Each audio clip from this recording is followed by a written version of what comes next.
Hey everyone, Bob here, Overland Citrus. Welcome to my channel. Thanks for watching. So today I'm going to show you, I'll call it a pot from Mercedes. It's kind of an upgrade. It's something that Mercedes knows about, but even if you buy this pot and ask them to install it, they will not. They say no. The only way that they will install this and fix it is if the pot fails, which is wrong. So what it is, it's an electronic ignition system module, so like EIS. And what happens is moisture can drip down the wire harness and short out the module. Now that might not happen to everybody, depends how you get moisture or how you get condensation. So they do make a fix for it. It's pretty easy. If you're a mechanic, you can do it yourself, because if that module fails, what happens is you'll get a warning on your dashboard, and I can't show you that warning because unfortunately I don't have it and I don't ever want to have it, but it will give you some kind of warning telling you that that module, your ignition module, is bad. If you see that, stay and drive. As long as you are in drive, your vehicle will keep moving.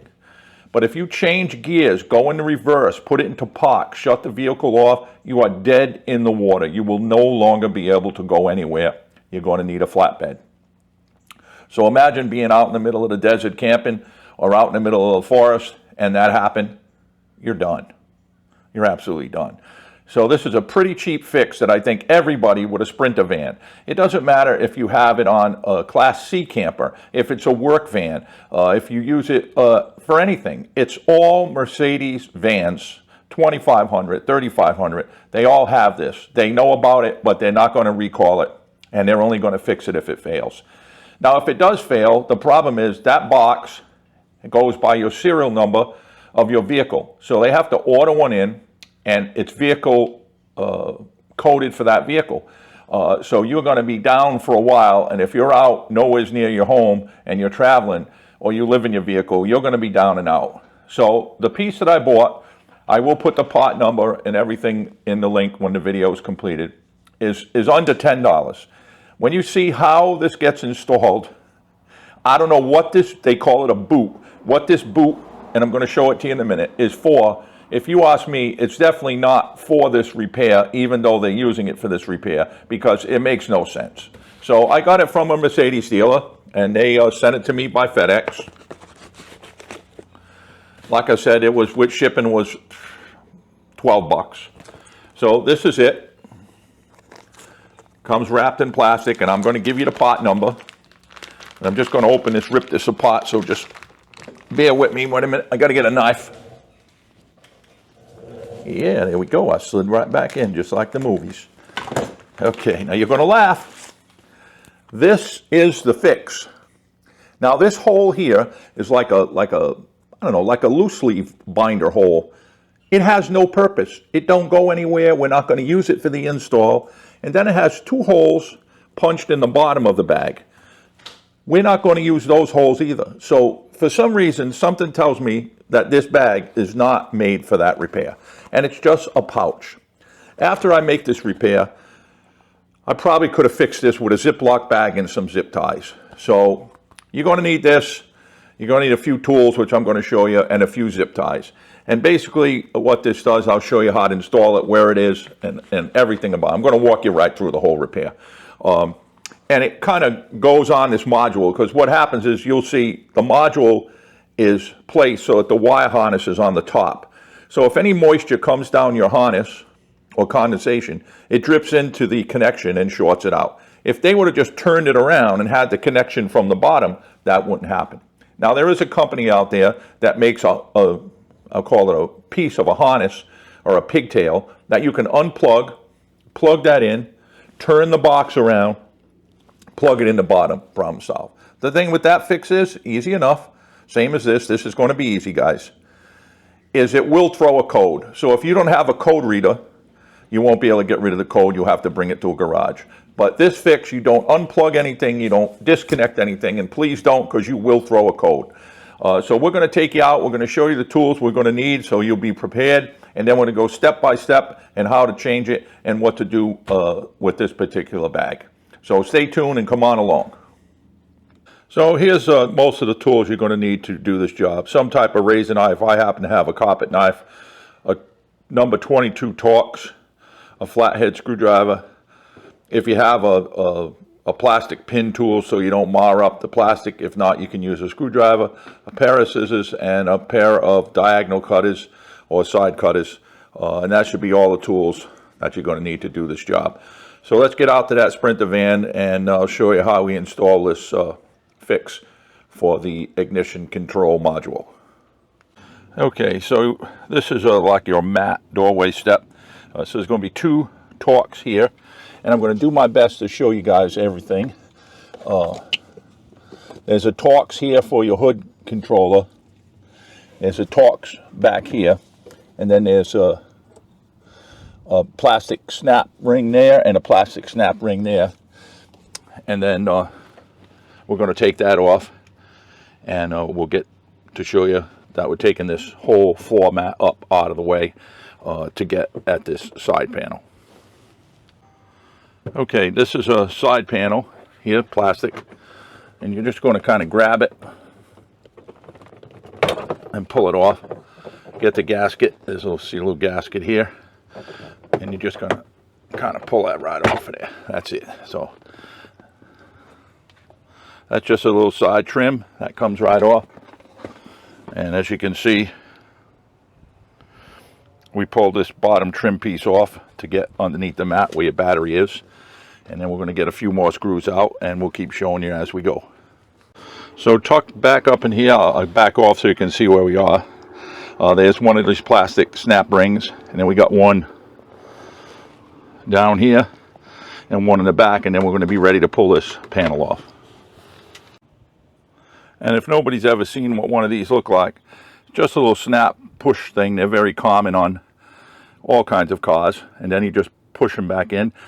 It holds it together. Now what we did here is, I've seen a lot of people take this whole entire floor mat out like you're changing the battery. I didn't see the need to go that far, so I just bent it and put it underneath the brake pedal. Okay, this is your OB2 sensor. It just got a little slide here, so you're just going to slide that back and disconnect that.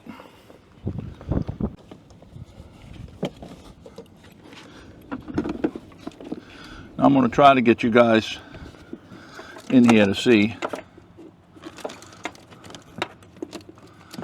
This is the control box. This is your ignition control box.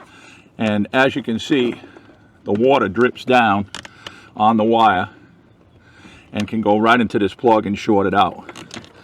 And there's another control box back here that's got the same kind of wire that goes up and can short that box out. But this is the one we're working on, and hopefully you can see it. Okay, so we got the module out,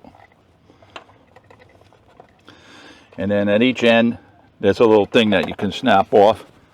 I'm going to show you what it looks like. It's right here.